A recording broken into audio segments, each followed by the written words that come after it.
सागर से ज्यादा गहरी है माँ। सागर की गहराई को नापा जा सकता है, लाखों रिसर्चर्स ने नाप लिया। सागर से ज्यादा गहरी है माँ, किंतु सागर जैसी खारी नहीं। पवन से ज्यादा गतिशील है माँ, किंतु पवन जैसी चंचल नहीं। अरे परमात्मा की जननी है माँ, किंतु परमात्मा जैसी अदृश्य नहीं। माँ तो केवल माँ होती है, माँ की कोई उपमा नहीं होती है। वो लोग बहुत किस्मत वाले होते हैं जिनके माँ होती है, बहुत किस्मत वाले वो लोग होते हैं जिनके माँ होती है। अब आप कहोगे महाराज कोई बिना माँ के भी पैदा होता है। हाँ हाँ हाँ, कौन?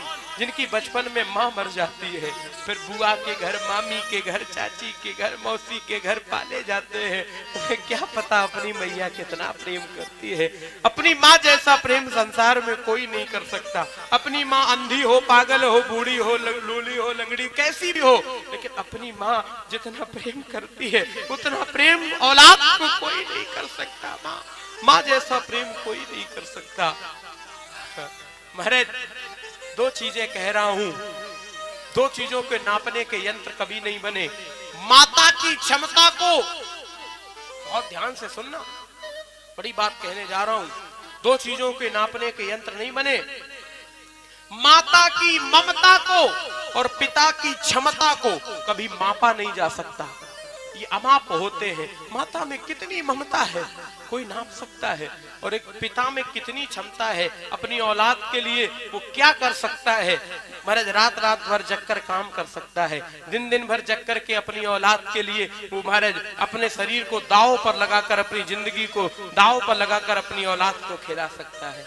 महाराज बाप में कितनी क्षमता होती है, माता में कितनी ममता होती है, कोई नहीं नाप सकता। महाराज हम आपके आंसू नहीं देखना चाह रहे। कल कई माताएं आंसू उनके दिखाई पड़ रहे, हमें बड़ा कष्ट है। कई लोगों के अब बाप इस दुनिया में नहीं रहे, कि कई लोगों की माएं अब इस दुनिया में नहीं रही।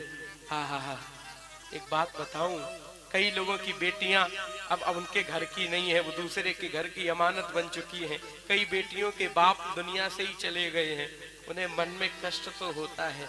कोई कुछ भी कह देता है तो ये लगता है कि अभी तक तो हम बड़े फक्र से हम अपने पिताजी से कह देंगे, बाबूजी से कह देंगे, तो जब बाप दुनिया से चला जाता है तो लगता है अब तो ये हमसे कुछ भी कह दे हमें तो सुनना ही है।